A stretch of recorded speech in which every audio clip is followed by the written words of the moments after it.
Hello students, आज हम करने जा रहे हैं रैंक नलिटी थ्योरम।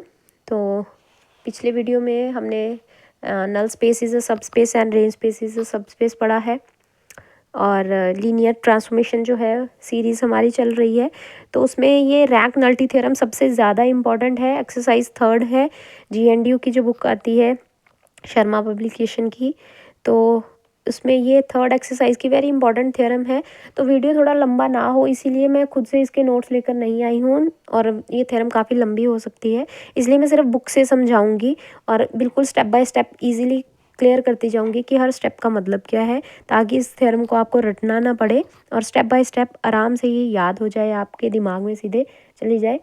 तो सबसे पहले रैंक नलिटी थ्योरम जानने से पहले आपको रैंक और नलिटी का पता होना चाहिए, और रैंक नलिटी पता होने से पहले आपको रेंज स्पेस और नल स्पेस का पता होना चाहिए। रेंज स्पेस मैं पहले करवा चुकी हूँ, फिर भी रिपीट करने जा रही हूँ कि रेंज स्पेस का मतलब है अगर वी और डब्ल्यू में ट्रांसफॉर्मेशन हो रही है, वी से डब्ल्यू में हमारी ट्रांसफॉर्मेशन हो रही है और जितनी भी वी के एलिमेंट्स को मैं टी में पुट करती जाऊंगी, जो उनकी इमेज मुझे मिलती जाएगी उसका एक सेट बना दूंगी, तो उस सेट को क्या बोला जाएगा? रेंज टी बोला जाएगा।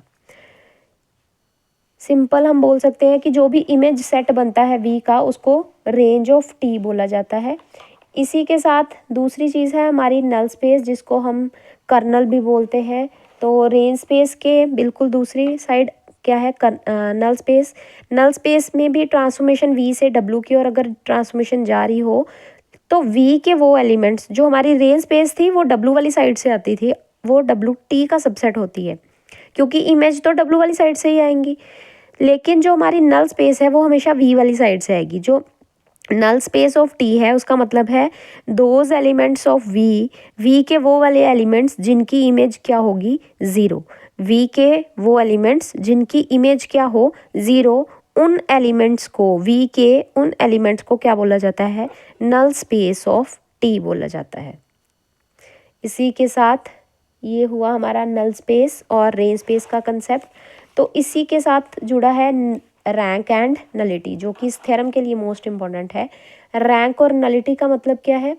तो देखिए, जो रेंज स्पेस था यानी कि जो इमेज का सेट था, उस इमेज के सेट के अगर मैं बेसिस बनाऊं और उन बेसिस के एलिमेंट्स को काउंट करूं कि कितने हैं, 2 हैं, 3 हैं, 4 हैं, जो भी उनकी काउंटिंग होगी उसको क्या बोला जाएगा? डायमेंशन। तो रेंज स्पेस के बेसिस की डायमेंशन इक्वल्स टू रैंक, उसको क्या बोला जाता है? रैंक, कि उसके बेसिस में कितने नंबर ऑफ एलिमेंट्स हैं। इसी के साथ है नलिटी। नलिटी का मतलब है जो मेरी नल स्पेस है उसके बेसिस में कितने एलिमेंट्स हैं। तो मतलब dimension of null space of T is called nullity और dimension of range space of T is called rank. तो अब ट्रांसफॉर्मेशन यहाँ पे सेम ही रह रही है वी से लेके डब्ल्यू। अब आते हैं रैंक नलिटी थ्योरम पे, जिसका नाम है रैंक नलिटी थ्योरम, या फिर हम कह सकते हैं सिलिस्टर लॉ ऑफ नलिटी। ठीक है, तो रैंक नलिटी थ्योरम पहले स्टेटमेंट को ध्यान से देख लेते हैं। स्टेटमेंट कहती है कि अगर वी से डब्ल्यू ट्रांसफॉर्मेशन हो रही है और वी से डब्ल्यू दोनों के दोनों ही सेट मेरे क्या है? वेक्टर स्पेसिस है। वी डब्ल्यू दोनों ही वेक्टर स्पेसिस है और ये लीनियर ट्रांसफॉर्मेशन हो रही है वी से डब्ल्यू में, और फाइनाइट डायमेंशनल वेक्टर स्पेस है कौन? वी। हाँ जी, तो जो ट्रांसफॉर्मेशन है नल्स अपनी वी जो मेरी वेक्टर स्पेस है, टी ट्रांसफॉर्मेशन है वी से लेके डब्ल्यू में, तो वी जो है वो फाइनाइट डायमेंशनल है, मतलब उसकी डायमेंशन कितनी होगी? एन। मुझे प्रूव क्या करना है? रैंक ऑफ टी यानी कि जो रेंज स्पेस की डायमेंशन है वो plus nullity equals to dimension of V, कि यानी कि rank of T plus nullity of T equals to dimension of V, यानी कि बेसिस में कितने एलिमेंट्स हैं? किसके बेसिस में? रेंज के बेसिस में कितने एलिमेंट्स हैं, प्लस नल स्पेस के बेसिस में कितने एलिमेंट्स हैं, इक्वल्स टू वी के बेसिस में कितने एलिमेंट्स हैं। इस चीज़ को मुझे प्रूव करना है। ये जो इक्वेशन बना रखी है इन्होंने, इस चीज़ को मुझे सेटिस्फाई करवाना है, प्रूव करवाना है। तो सिंस उन्होंने बोला नल स्पेस, यहाँ से थ्योरम शुरू होती है।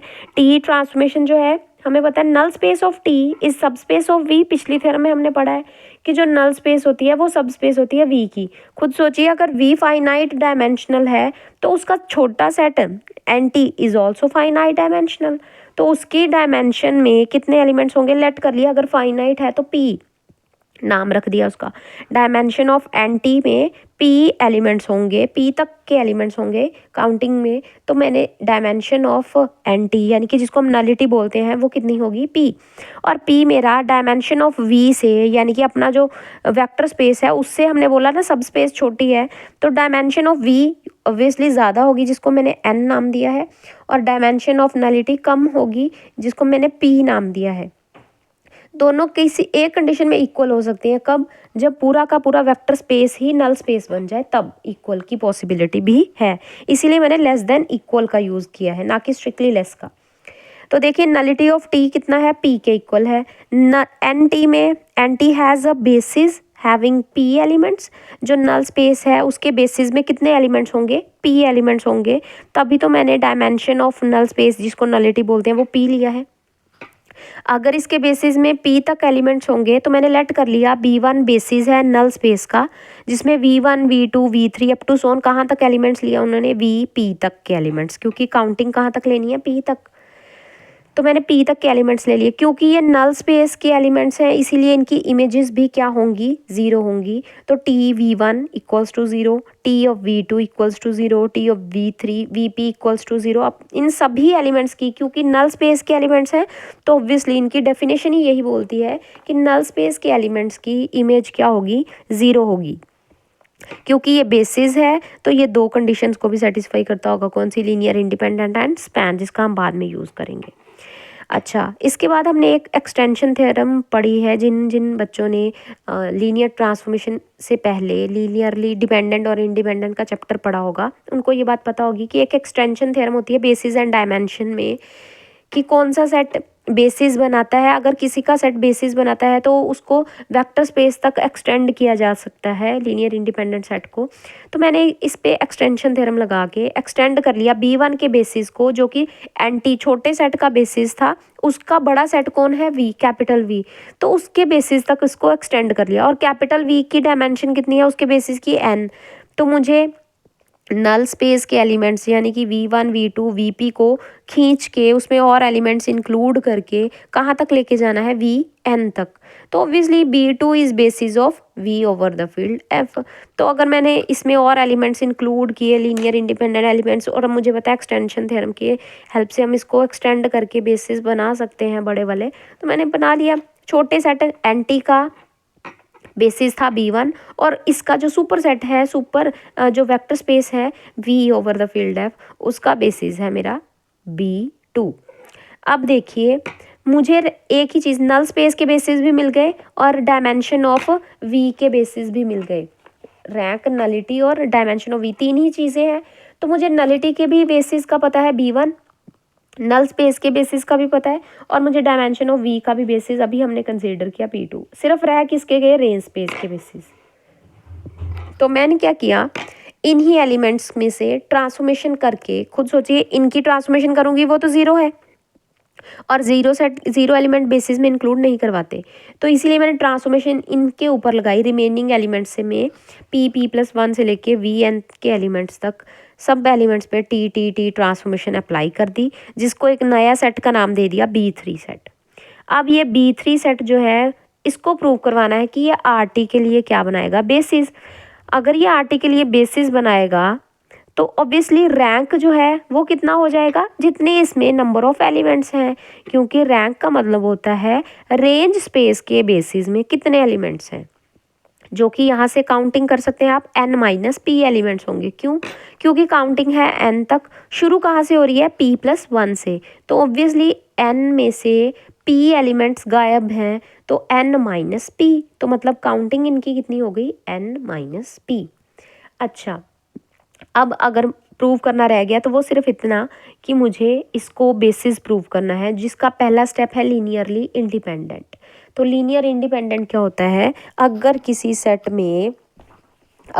सेट में एलिमेंट्स हैं, मान लो मैं बताती हूँ आपको, जैसे यही देख लीजिए आप, जैसे किसी सेट में V1 V2 अप टू सोन, जैसे किसी सेट में V1 V2 V3 V4 V5 ये सारे के सारे एलिमेंट्स हैं, वेक्टर्स हैं, और इनको प्रूव करना है मुझे लीनियरली इंडिपेंडेंट। तो सबसे पहले मैं इनका कॉम्बिनेशन करवा दूंगी, alpha 1 V1, alpha 2 V2, alpha 3 V3, alpha 4 V4, और इन सबको ऐड करके 0 के इक्वल रख दूंगी और इनको सॉल्व करूंगी। अगर सॉल्व करने के बाद ये अल्फाज जो हैं मेरे 0 के इक्वल आ जाएं, तो ये सारे अल्फाज अगर 0 हैं, if all alpha i's are 0, then हम क्या बोलेंगे, ये सेट मेरा क्या बन गया, लीनियरली इंडिपेंडेंट बन गया। तो यही कुछ काम मैं यहाँ पे करूँगी। तो मैंने देखा B3 सेट को मुझे लीनियरली इंडिपेंडेंट प्रूव करना है, तो मैंने इनके साथ इन्हीं के स्केलर्स को मल्टीप्लाई कर दिया। तो मैंने यहाँ पे AP+1, AP+2 और इसी तरह से सारे के सारे जितने भी ये मेरे स्केलर्स हैं इन सबको मल्टीप्लाई करवा दिया B3 के एलिमेंट्स के साथ, और किसके इक्वल रख दिया, 0 के इक्वल, क्योंकि 0 के इक्वल तो रखना ही पड़ेगा, चाहे इंडिपेंडेंट हो चाहे डिपेंडेंट हो, ये तो इक्वल्स टू 0 ही रहेगा हमेशा। क्योंकि T इज़ लीनियर ट्रांसफॉर्मेशन, तो स्केलर्स को अंदर भी किया जा सकता है जो कि बाहर खड़े थे। क्योंकि T इज़ लीनियर ट्रांसफॉर्मेशन, तो अगर एडिशन हो रही है तो एडिशन में से भी T को बाहर निकाला जा सकता है।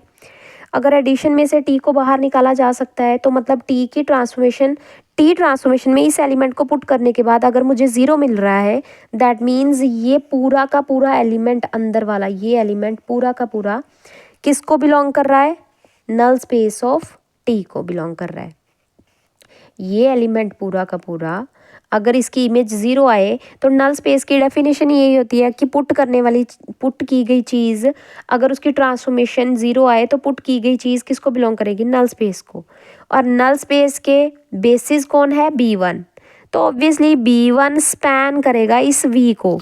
स्पैन करने का मतलब जो बेसिस होता है किसी सेट का, वो अपने सेट के एलिमेंट्स को बनाने में मदद करता है। जैसे कि मैं आपको बताऊं कि जैसे B1 जो है जिसमें V1, V2 up to Son VP तक के एलिमेंट्स हैं, और नल स्पेस NT जो है, अगर इसका कोई भी एलिमेंट रैंडम मैंने एलिमेंट उठा लिया V, तो ये बेसिस का फ़र्ज़ क्या है, बेसिस के एलिमेंट्स फटाफट से क्या करेंगे, ये जो बेसिस के एलिमेंट्स हैं इनका कॉम्बिनेशन बनेगा V1 V2।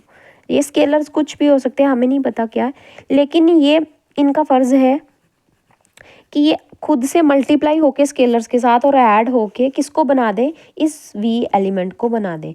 यानी कि बेसिस का काम ही यही है कि अगर ये अपने मालिक वाले स्पेस को जनरेट कर पाए तभी ये बेसिस कहलाता है ना। तो यही काम यहाँ पे करेगा B1।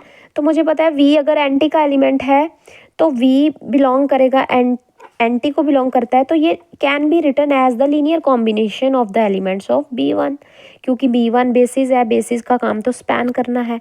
तो V मेरा किस तरह से लिखा जा सकता है, B1 के एलिमेंट्स यानी कि V1 V2 V3 up to Son VP तक जो एलिमेंट्स थे उन एलिमेंट का कॉम्बिनेशन किसी स्केलर के साथ। तो मैंने B1 V1 plus B2 V2 plus BP VP, तो ये कॉम्बिनेशन जो है, स्केलर्स का नाम हर बार बदल जाता है, बदल सकता है क्योंकि स्केलर्स का कॉम्बिनेशन अलग अलग हो सकता है। तो ये BB का यूज़ करके इन्होंने स्केलर्स का तो बनाया। तो V पहले मैंने किसके इक्वल लिखा था, इसके इक्वल, क्योंकि यहाँ पे इस सेट का ना इस पूरे के पूरे एलिमेंट का नाम V माना गया था। तो इसको और इसको इक्वेट कर दूंगी, इस V की जगह पे V की वैल्यू डाल दी, ये जो यहाँ से लिखी थी, और ये वाली वैल्यू तो ऑलरेडी क्योंकि B1 इज़ बेसिस तो लीनियर कॉम्बिनेशन तो बनेगा ही बनेगा, इसको इस साइड लिखा है। तो मतलब बेसिकली हम कर क्या रहे हैं, V equals to V obviously होगा, तो इस साइड V की ये जो स्पैन वाली वैल्यू है उसको पुट किया है, और इस साइड V की जो पुरानी वाली वैल्यू थी जो ऊपर हमने नल स्पेस के टाइम लटकी है उसको लिखा है, आमने सामने रखा दोनों को, है ना। तो अब हम क्या करेंगे, इस सेट को, इस वाले पूरे के पूरे एलिमेंट को उठा के इस साइड ले आएंगे, लेफ्ट साइड पे ले आएंगे। तो देख सकते हैं आप B1 इसने इस साइड को, अल्फ़ा वाली साइड को सॉरी, इस साइड लेके आए, तो कोई फ़र्क नहीं पड़ेगा क्योंकि अभी देखते जाओ स्केलर्स जो हैं वो क्या बन जाएंगे, सारे के सारे 0 बन जाएंगे, चाहे आप इस एलिमेंट को इधर उठा के लेके आओ चाहे इस एलिमेंट को। तो ये वाले जो एलिमेंट्स हैं इनको उठा के वो इस साइड लेके आए, इसीलिए ये जो AP+1 वाले, AP+2 वाले, ये सारे के सारे जो है इनके साइन चेंज हो चुके हैं, जो इधर प्लस में थे उधर जाके क्या बन जाएंगे, नेगेटिव के हो जाएंगे, माइनस के हो जाएंगे, तो सब्ट्रैक्ट कर दिया, है ना। और दूसरी साइड क्या बन जाएगी 0, क्योंकि अगर इस साइड से उठा के इस साइड ले आऊँगी तो ये साइड 0 बन जाएगी, इस साइड को इधर भी तो लिखा जा सकता है। तो अब ध्यान से देखिए, स्केलर से कोई मतलब नहीं है मुझे, अंदर इस वेक्टर से मतलब है। ये v1 प्लस सम स्केलर ये v2 प्लस सम स्केलर फिर ये vp प्लस ये फिर से वेक्टर और ये vp और अप टू सोन ये vp+1 vp+2 up to Son vn तक, और इक्वल्स टू क्या आ रहा है 0। और कॉम्बिनेशन ये पूरा v1 से लेके vn तक का मुझे याद है, ये कॉम्बिनेशन ये जो स्केलर वेक्टर्स हैं मैंने कहाँ देखे हैं, b2 में v1 v2 vp+1 vn basis हैं तो ऑब्वियसली अगर ये बेसिस है तो इनके स्केलर्स पक्का क्या होंगे 0। क्यों? क्योंकि b2 इज़ बेसिस सेट है ना। अगर b2 बेसिस सेट है तो वो बेसिस है तो लीनियर इंडिपेंडेंट होगा तो उसके कॉम्बिनेशन अगर इक्वल्स टू 0 है तो पक्का स्केलर्स ही क्या होंगे, सारे के सारे स्केलर्स ही क्या होंगे 0 होंगे। अगर ये सारे स्केलर 0 हैं, b1 bp तक 0, a p1 प्लस p+1 से लेके an तक सारे के सारे 0, तो इन्हीं स्केलर्स को अगर मैं उठा के, ये स्केलर 0 है, यही तो मुझे चाहिए था। यही स्केलर्स तो मैंने शुरुआत में लिए थे, AP+1 AP+2 an, ये सारे स्केलर्स अगर 0 हैं तो ये कॉम्बिनेशन इसीलिए तो 0 बन रहा था। तो यही तो मैंने बताया था, इसका मतलब क्या हुआ, TVP+1 TVB+2 यानी कि TVN, ये सारे के सारे B3 वाला सेट मेरा क्या हो गया, लीनियरली इंडिपेंडेंट, क्योंकि सारे स्केलर जो हैं TVP+1 मतलब B3 सेट के कॉम्बिनेशन जिसके साथ लिया था AP+1 से लेके AN तक के एलिमेंट स्केलर्स वो 0 है, इसीलिए कॉम्बिनेशन 0 है। दैट मीन्स ये जो B3 सेट है वो मेरा क्या है, लीनियरली इंडिपेंडेंट। अब आते हैं दूसरे स्टेप पे, बेसिस के। बेसिस बनाने के लिए दूसरा स्टेप हमारे पास होता है स्पैन का। स्पैन का मतलब क्या होता है मैं पहले भी बता चुकी हूँ इसी वीडियो में। स्पैन का मतलब है अगर रेंज का मैं कोई एलिमेंट उठाऊँ तो वो किसके कॉम्बिनेशन की फॉर्म से बने, इनके एलिमेंट्स B3 के एलिमेंट्स की कॉम्बिनेशन की फॉर्म में बनना चाहिए, तभी हम क्या बोलेंगे, B3 स्पैन्स RT। मतलब जो मेरा B3 है वो किसको स्पैन कर रहा है, किसको बना रहा है RT, रेंज स्पेस को बना रहा है। तो मैंने अब यहाँ पे भी ऐसा ही किया, मैंने रैंडम एक एलिमेंट उठाया बेसिस रेंज स्पेस का, कौन सा, y एलिमेंट। तो y अगर रेंज स्पेस में से आ रहा है तो y रेंज का एलिमेंट है, तो मतलब ट्रांसफॉर्मेशन में कोई ना कोई मैंने x पुट किया होगा v का, तभी तो transformation of x equals to y बन रही है। अगर ये x एलिमेंट v वाले सेट में से है और v सेट का बेसिस मुझे पता है कौन है, b2, तो ये x खुद किससे बना होगा, b2 के एलिमेंट्स के कॉम्बिनेशन से। तो वही चीज़ मैंने लिखी, b2 के एलिमेंट्स के कॉम्बिनेशन से किसको बनाया है, x को बनाया है, क्योंकि b2 भी तो स्पैन करेगा अपने एलिमेंट को। तो बार बार जो डेफिनेशन बेसिस की है b1 b2 की वही यूज़ हो रही है। तो x जो है किससे स्पैन हुआ है, इसका मतलब b2 से बना है, तो b2 से बन गया लीनियर कॉम्बिनेशन। दोनों तरफ मैंने t अप्लाई किया, t अप्लाई करने के बाद ये tx y बन जाएगा और ये t अल्फ़ा बाहर और t वेक्टर के साथ, फिर से t, क्योंकि लीनियर ट्रांसफॉर्मेशन है तो स्केलर बाहर और ट्रांसफॉर्मेशन अंदर वेक्टर के साथ, स्केलर बाहर और ट्रांसफॉर्मेशन अंदर वेक्टर के साथ, तो ये सबके साथ अलग अलग स्प्लिट हो गया। v1 की वैल्यू 0 है, क्योंकि पिछले पेज पे ही हमने पढ़ा है, क्योंकि v1 से लेके vp तक के एलिमेंट्स नल स्पेस के हैं तो इनकी ट्रांसफॉर्मेशन जो है वो 0 होगी। तो मैंने उठा के इनकी वैल्यूज़ को यहाँ पे 0 0 पुट कर दिया, और ये पीछे वाला जितना भी है अल्फ़ा p+1 से लेके an tvn तक, ये सारे के सारे बच गए मेरे पास। तो y इक्वल्स टू इसके था इक्वल्स टू सॉल्व करके इतना बन गया, मतलब y equals to combination of alpha p+1 tvp+2 plus alpha p+2 tvp+2 up to सोन अल्फ़ा n tvn। तो मतलब y is linear combination of the elements of B3। इसका मतलब क्या हुआ, B3 स्पैन कर रहा है रेंज ऑफ T को। क्यों स्पैन कर रहा है, क्योंकि हमने देखा, हमने स्पैन प्रूव किया। और ये बेसिस कैसे बन गया, क्योंकि ये दो कंडीशन को सेटिस्फाई कर गया, बेसिस लीनियर इंडिपेंडेंट की कंडीशन को भी और स्पैन की कंडीशन को भी। तो यहाँ पे जाके B3 is basis of RT, और नंबर ऑफ एलिमेंट्स यानी कि रैंक मेरा कितना है n माइनस पी।